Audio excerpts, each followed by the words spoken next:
भगवान राम का बन जाना उसके नसीब में रहा, लेकिन राम से पुरुषोत्तम बनना उनका कर्म था, ये उनका प्रारब्ध था। बन जाना उनका प्रारब्ध था, उनको ऐसी वरदान मिला या श्राप मिला। लेकिन वन में जाकर के पुरुषों में सबसे उत्तम पुरुषोत्तम राम कहलाना उनका अपना कर्म था। अगर वो कर्म नहीं करते, रावण को भी तो इतना अच्छा बलशाली वरदान प्राप्त हुआ था, उसने तो वो वरदान दूसरों को सताने में लगाया, वरना रावण जैसा विद्वान कोई था संसार में? आजकल कोई अपने लड़के का नाम रावण रखता है क्या? इतना बलशाली था, इतना बुद्धिमान था, लेकिन उसने अपनी शक्ति का बल का प्रयोग गलत चीज में प्रयोग किया। आज भी इसको जलाते हैं हम। और राम को जो वरदान था उसके अनुसार बन गए, तो उन्होंने अपनी शक्ति का प्रयोग लोगों की भलाई के लिए किया, तो वो पुरुषों में सबसे उत्तम कहलाए, पुरुषोत्तम कहलाए। आज हम उसकी रामायण को पढ़ करके उस रामायण से क्या सीख रहे हैं? क्या सीख रहे हैं बताओ? कुछ सीख पा रहे हैं? कुछ नहीं सीख पा रहे हैं। ये प्रथा में हम उलझ गए हैं। रामायण करवा दो और उस दिन बिल्कुल कुछ नहीं खाना, मुर्गा मीट मसाला नहीं खाना है। रामायण करने के बाद हवन यज्ञ हो गया, अरे वो तो कल थी, आज थोड़ा में है, अब वो कल आ गई। तो एक दिन न खाने से कुछ हो जाएगा क्या? देखने में हंसा लगे चलत बगुल की चाल, सोनर नर के जाएंगे धर धर खावे काल। तो हंस की चाल चल रहे हो, बगले बने बैठे हो। बगले और हंस में बड़ा फर्क होता है। बगला दूध में अपनी चोंच डालेगा तो दूध और पानी अलग नहीं होगा, और हंस उसमें चोंच डालेगा तो पानी अलग कर देगा, दूध ही दूध पी जाएगा। सफेद वो भी होता, सफेद वो भी होता। तो रंग एक सा होने से कोई ज्ञानी नहीं हो जाता। हो जाता है क्या? इसलिए जीवन में इन बातों को सोचो, विचार करो। बड़ी कठिनाई से हमको ये मनुष्य का जन्म मिला है, बड़ा दुर्लभ हमको ये शरीर प्राप्त हुआ है। इसलिए हमको समझना है, जीवन में इस बात को धारण करना है। और जब तक हम इन बातों को जीवन में उतारेंगे नहीं, चाहे आप रामायण का पाठ करवाओ, चाहे कितने यज्ञ करवा लो, कितना ही दान करवा लो, उसका फल आपको मिल जाएगा। लेकिन आप सोचो कि हमारा परमात्मा से मिलन हो जाए, ये कभी नहीं हो सकता। हम 84 के बंधन से मुक्त नहीं हो सकते। आपने अच्छा किया तो अच्छा फल भोगने आना पड़ेगा, आपने बुरा किया तो बुरा फल भोगने आना पड़ेगा। फल दोनों ही भोगने आने पड़ेंगे इस संसार में। अब दोनों ही फल भोगने आने पड़ेंगे तो जन्म लेना ही पड़ेगा ना। और जब जन्म लेंगे उसके बाद हम कौन सा जन्म लेंगे, कौन से कर्म हमने किए। राजा नृग थे, उन्होंने अपने जीवन में दान किया, गोदान किया, लेकिन एक गाय को उन्होंने 2 बार दान कर दिया। दान की हुई गाय को भी दान कर दिया। एक तो वो बूढ़ी हो गई, ऊपर से उन्होंने दान की हुई गाय को दान कर दिया। जब वो गए, यहाँ से चले गए, तो उनसे पूछा गया, यमराज जी ने कहा कि भाई देखो इनके जीवन में कहीं पाप है, इनने तो बहुत सारा पुण्य किया है। तो एक पाप निकल आया। उन्होंने कहा महाराज इन्हें एक बूढ़ी गाय का दान कर दिया, वो भी दान की हुई गाय का दान कर दिया। तो बोले इसका फल भी इसको मिलना चाहिए। तो राजा से पूछा गया नृप से कि आप बताइए, आपने बहुत सारा पुण्य किया है और एक पाप आपसे हो गया है, लेकिन फल आपको दोनों का मिलेगा, आप किसका फल लेना चाहेंगे पहले? अब उसने सोचा जब पाप एक ही है तो इसको भुगता लेता हूँ, दोबारा फिर भुगता रहूंगा। तो उन्होंने कहा भाई हमें पहले पाप का फल दे दीजिए।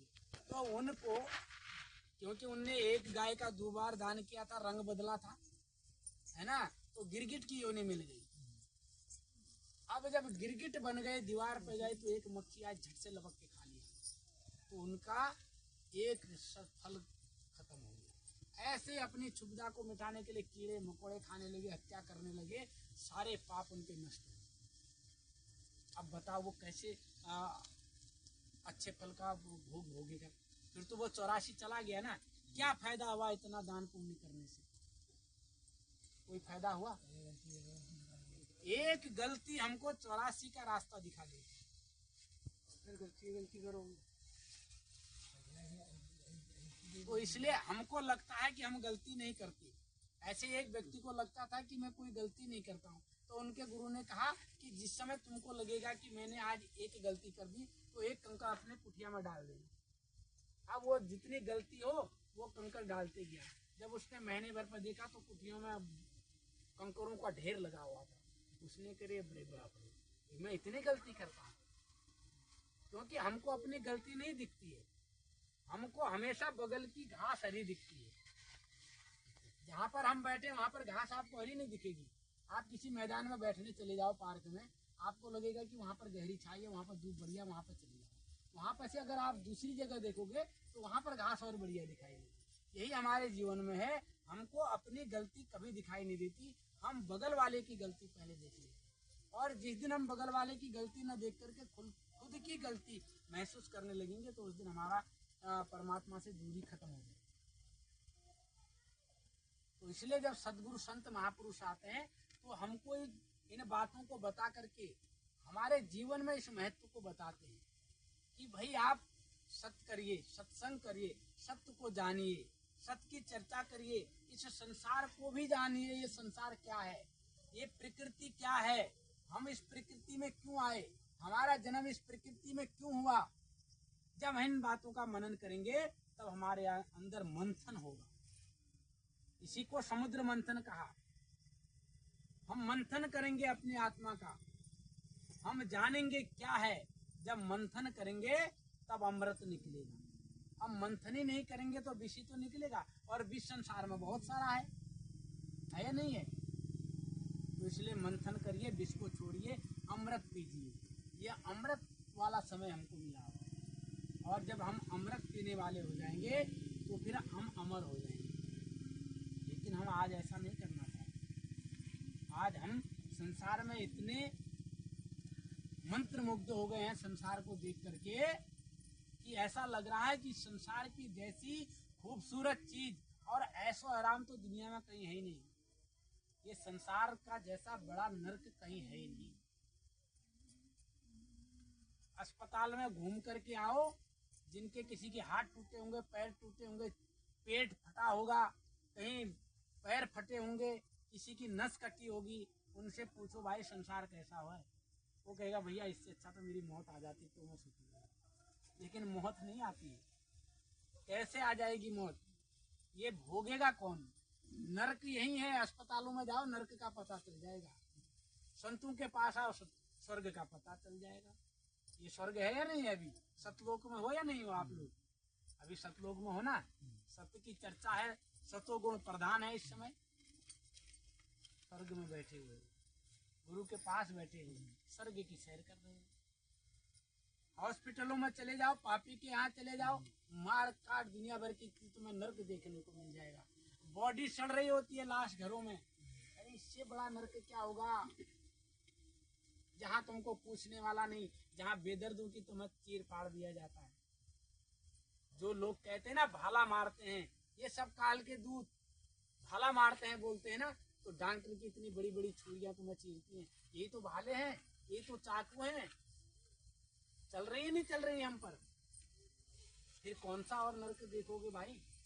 ये शरीर स्वर्ग तो उठ करके जाता नहीं है, फिर वहां किसका चीर फाड़ होता है।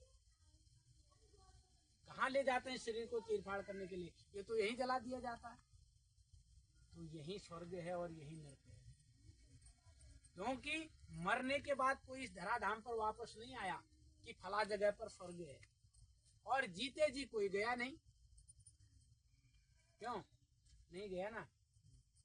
तो इसलिए इन बातों का विशेष ध्यान रखिए और आपस में प्रेम बढ़ाइए, सत्संग कीजिए। समय का बहुत विशेष ध्यान रखें आप। बिल्कुल अगर समय यहाँ पर 1 बजे से सत्संग शुरू होना है, 12 बजे सबको उपस्थित हो जाना है, क्योंकि 1 घंटा आप लोग शब्द विनती बोलते हैं और 1 बजे से सत्संग शुरू